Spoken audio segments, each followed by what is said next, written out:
and welcome to Literary Hype. I am Stephanie, your Literary Hype Woman, and today we are diving into an Audible original. You might know Felicia Day from a lot of different things. She's been around a minute in geek world, and we love her for it. She's written a couple books as well, but now she's written an Audible original audiobook experience with Neil Gaiman as the narrator, and she's a main character in there. It features so many great voices that you're going to recognize. I got the privilege of being part of the roundtable interviews with her and a couple other people that are involved in this project at San Diego Comic-Con. So this is just straight up the conversations that happened in those rooms with Felicia Day, London Hughes, and Jonah Ray.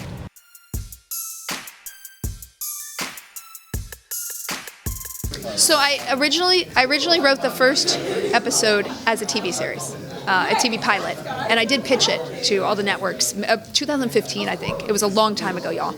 And they did not buy it, and it was very crushing. In fact, there were some very rude rejections for some people. And you know what? Those people aren't working as executives anymore, so that's pretty funny. A little bit of sweet revenge. But you know, I got really devastated, and I ended up doing a lot of development for other people's projects, and it was not very great, and just not a very good experience, Hollywood writing for me. Then I was able to work with Audible and making this one of their originals, and they were like, okay, great, 10 episodes. I was like, wait, what? And that was the opposite, because suddenly I'm here, and because of circumstances, I ended up writing almost all of it alone. I had some joke writers who came in after many of the drafts to help me like punch up a little bit, some friends. But at the end of the day, I wrote 400 pages plus myself. And that was more, I think, than any other project I've written, even longer than my books, which is very funny. So it was like going from 0 to 100. And what was wonderful about it was being able to know that everything needed to be written before we recorded. So I could really take the time to build the arcs exactly the way I wanted them, do the callbacks exactly the way I wanted them. And so I hope people appreciate that. Like, this is a comedy, and it's a fantasy comedy, but it's not a sketch comedy.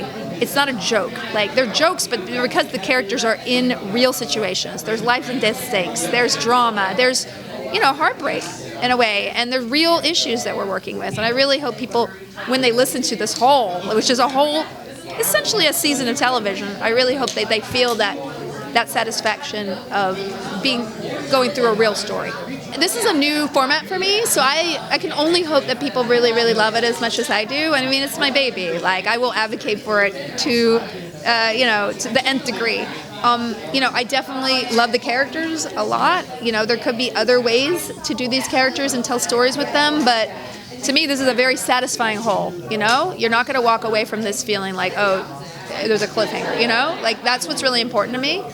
If you make great characters, you can take characters anywhere, but the plot needs to be satisfying, and that's what I really aim to do. Neil Gaiman is pretty great. I will say that he is, and the fact that he decided to do this was, I did not think that he would agree to do it. I do know him. I consider him a friend, and whenever you ask your friend a favor, you feel kind of shy about it. So I'm like, please don't feel any pressure, but will you do this for me? And the fact that he said that he would do it not because he was a friend, but because it was good, was literally made me cry. Because his opinion is probably the best opinion in the world, and in this genre as well. I couldn't ask for a better compliment, and he brought so much to the table. His humor, his improv, like, it really is, most of it was scripted, but here and there there'll be a little line, thrown in by some of the cast members, especially London, who's a comic, like, just like, crack me up. So it's the biggest gift in the world. This cast and the crew has just been amazing. It was an amazing opportunity and very intimidating, Like, I originally wanted to have someone help me write with me, but it just happened that COVID just kind of destroyed every opportunity for that. And so I ended up writing it, and it turned out to be the best gift ever, because now I'm a much better writer, and the fact that I got to follow this story through and make it very personal on every level is amazing. And like I said, I've had a lot of development with executives, and it hasn't been the best experiences for me in Hollywood. I know that that's not universal. There are great executives out there, I just happened to roll the die. But I will say that every note I got from Audible was something that made me excited, and I think made it better, especially since they know audio format. That was really something that, working with them to make sure every scene was accessible and clear, understandable, and vivid.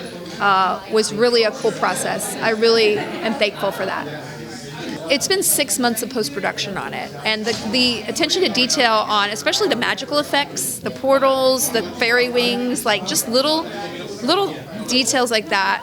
I didn't really appreciate how much work. I was like, how long is it going to take to get these things done? And we used every single minute of it because the revisions, the thoughtfulness, I can't talk enough about the soundtrack. Mumble, they're up in San Francisco where the story is set, and so they would go out and record things on at the wharf to put in here. It's so authentic and wonderful, and a lot of it is sourced from the 60s because I wanted that sort of like very granola hippie vibe of San Francisco. I wanted to feel real and gritty, and they really accomplished it. So I will say that, especially the music and the sound design, it's bigger and more cool than I ever could imagine in audio. And I think that's really a testament to the quality level that Audible is offering with their originals. Audio format is surprisingly different to write for because you don't have a lot of the stuff that you think you rely on with performance of people's faces, with the camera.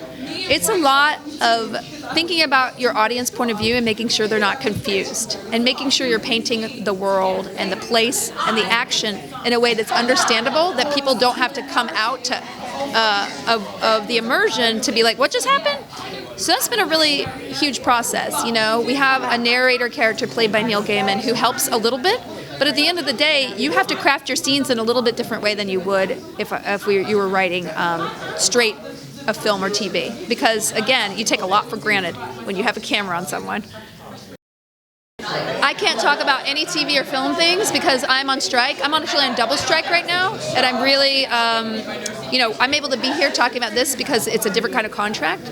But at the end, my heart is on the strike line, especially as somebody who's been through it with TV writing. I mean, the writers, the things that are going on in this industry are really, really bad. And for me, if I wasn't a diversified performer and creator, I would really, really be struggling, just like my friends are. It's not like I'm not struggling, but I'm diversified, so I protected myself a little only because I work outside the system. But a lot of people are having to quit because of the financial bottom line right now, and so I'm not thinking ahead for this project. I'm just thinking about the audio right now, and I'm just really super proud of it. It's exactly what I wanted it to be. You know what? I didn't have to pretend to bring anything because it was me. The character was weirdly written for me, even though Felicia had no idea who I was. So it was very natural, the process of becoming Sybil the fairy. I didn't have to work too hard. I just had to envision a fairy, which was weird. I've never done that before, but it was so much fun to do. And being a part of this was very cool. Yes, I want a nerdy man. Yes, my future husband will be smart, very smart. And so I knew that being a part of something like this could one day lead to going to Comic-Con. That was definitely an incentive for me, let me not lie. I even told Felicia, babes, we better make it to Comic-Con, honey. And I'm an honorary nerd, and fantasy worlds and telling stories about that world, it's been done so many times, and I wanted to be a part of something that was original and done in a fresh way. And that's what this is. There's nothing like Third Eye. I'm so happy to be a part of it. Yeah, it feels very fulfilling. I feel great. Essentially, when I read the script, you know what you're getting into when you're talking about fantasy drama or fantasy comedy. You're like, okay, I understand the world. Okay, cool. Goblins, demons, blah. But then you read it and you're like, oh, it's deeper than that. Oh, it's funnier than that. Oh, it's more real world than that. And yeah, this story is unlike any story I've ever read. And it kind of borrows from all the tropes that we're used to and then flips it on its head. And so I really enjoyed reading the scripts, getting to know all the characters, their backstories, and becoming Sybil the fairy. It was not work at all. It was a lot of fun. The funny thing is, some of them I didn't know who they were. So I was like, I was telling my friends, they were like, wait, you're working with what? And I was like, oh, wait, yeah, I guess they're a big deal. So I was so naive, but I did get starstruck with Will Wheaton because essentially he was the only person that I actually was acting alongside. Everyone else, I wasn't in the room with them, but I knew they were part of the project. But with Will, the day he came in, I was just like, okay, I'm doing this. We're going to do this. And we were in these two booths opposite each other, and I could see his face, and we were like, sometimes in our scenes we got very hot and heavy and we were arguing, and he'd be shouting at me, and I'm like, Will Wheaton's shouting at me, and it was very surreal, and I loved it though. And yeah, like I said, I'm an honorary nerd, and I'm new to this world, but I'm willing to fully submerge myself. So I now know that I've shared an Audible series with major legends, so I'm very excited. Do you know what? I was gonna start, but then in the end I was like, do you know what? There's no point, because this is nothing like them. I was like, oh, let me go and like get some, do some research and just get some inspiration. But then when I read the script, I was like, oh no, this is more like if I had my own fantasy series, this would be it. It's a fantasy series for people that love it and people that aren't used to the world, and it just collides. And it's so funny, and a lot of fantasy series aren't as funny. So for me, yeah, I didn't need to. For me, I just genuinely just enjoyed getting to know these characters in the worlds.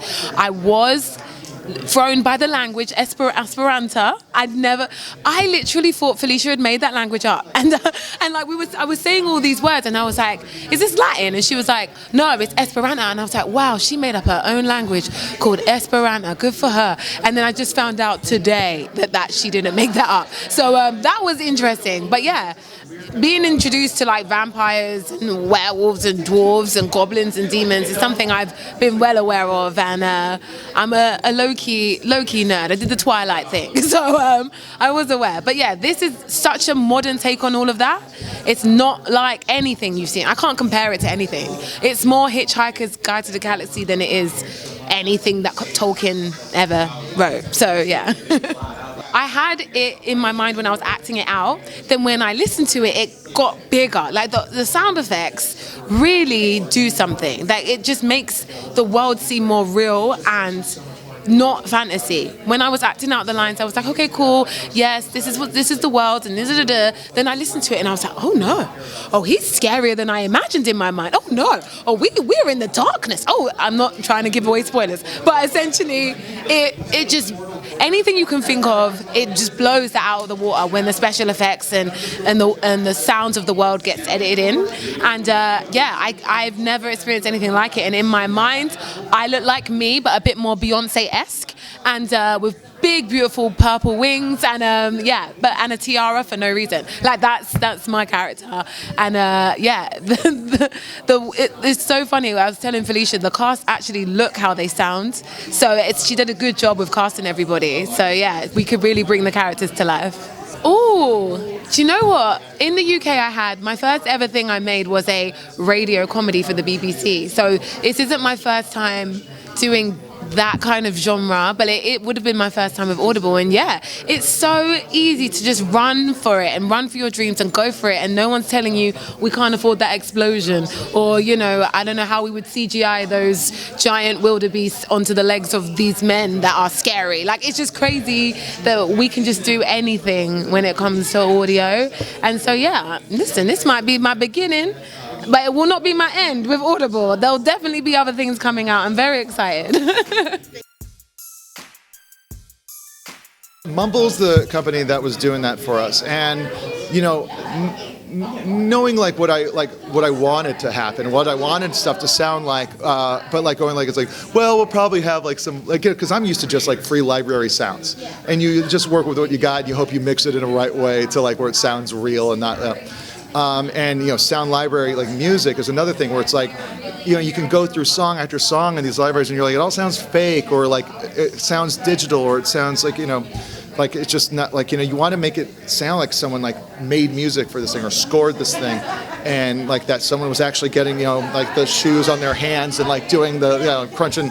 And so this company Mumble like came back with like their first pass, and we were blown away like by what they were able to like pull off. It's like the music was all so like specific and good, and like it's like did a good job of making it feel big, but also like almost like a 70s TV show, like it felt like Columbo sometimes. And like the Foley, it's like where I'd be like, it's like, wow, the sound you got for like the pier is like really, really cool. They're like, yeah, we went down and recorded that, and like it's like, I was like, you don't have to do that. They're like, but like they're super nerds about that process, too. And so like once they kind of started doing that, my mind started expanding. Like, you know, I was like, oh, what else can you do? Can this thing sound like that thing? And like, and that's their language, and they figured out so well. The music is something that blew me away. The sound library they found, it was just a sound library like any other one that people use, but like it was an older one that dated back into the 60s and 70s.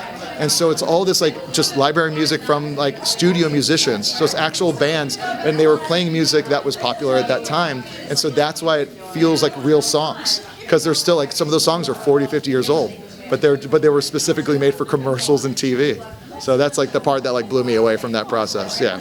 You know, it's funny because like I was like making little notes in the script of what I would like request here and there, and it was very sparse, you know, like little stuff here and there, and I was like, I don't know, maybe this will like be overwhelming to the listener, and it was like trying to listen to other stuff that like it's like other people that do it, but like I kind of like just, you know, suggested like what I wanted the tones of things to be, but like they were able to just like kind of come in and like once they showed us this like one little thing, they were like showing us like a portal opening up, and like this like where, you know, the part where Laurel and Kate, like there was like a swirl of magic around them, like they just said, they're like, oh, here's what we're working on right now, and me and Felicia were like on the Zoom meeting with them, and like both of our faces just dropped, going like, this is what it's gonna sound like this is good, and like it just, but it like I said, like it kind of like expanded it. It's like, so like starting to like then I started kind of going like, okay, like, and then I started realizing it's like, oh, the physical space. I kept on thinking about the geography of scenes, where you want to know where people are in a place, and like it's like, and if they're closer together, if they're farther apart, what the room is like. So if someone's doing dishes, if someone's like, you know, kind of like tapping because they're nervous, like that kind of stuff like started to like, you know, like expand like what I thought we were even capable of doing, or what I was even capable of doing, you know, because once someone kind of shows you that like it's possible, you can start to just like, you know, spin out. And then like there were certain times I was like, all right, we got to rein it in. I'm kind of like, I was like, make it seem like she's like pulling a piece of gum off of it, like, you know, that kind of stuff. And like, and like sometimes that can be distracting. So it's almost like you don't want to do too much or too little. With TV, you know, you're worried about like, you know, a few different dimensions of like, of the light, of the physical space, of the coverage, of the cuts, of the like people, of the blocking. And then like the actual performance sometimes like it kind of starts to like, you know, go lower in the list of priorities, and being able to really zero in when it's just voice is just kind of like, what's the intention behind this line? What's the truth behind, like, what does she really want to say, and what is she not saying? And that's all just kind of like performing, and that's acting, you know, in a nutshell. But like at the same time, as a director, being able to really just focus on that and be like, it's like, you know, with like Felicia, because so much of the stuff is from like her own kind of issues and stuff that she's dealt with like growing up through the years, and like and almost sometimes like, you know, because she had all this stuff in her brain, and I would have to remind her. I was like, hey, remember, like it's like we're kind of like, this is a bummer for you, and like it's like, so it's a bummer for Laurel, and it's conflicting and it sucks, and like it's like, and it's like when you catch yourself doing the same things to the Kate character that like your mom did to you in real life, like, you know, it's like that's gonna like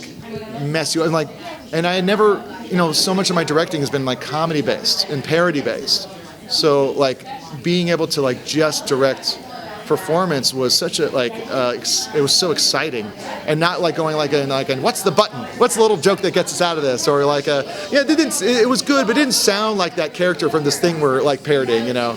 So that was probably like the biggest the biggest joy of it. Like it's just also like, and just because it's Felicia's thing, it's like, you know, it's like I'm here to help facilitate and like get her to the point.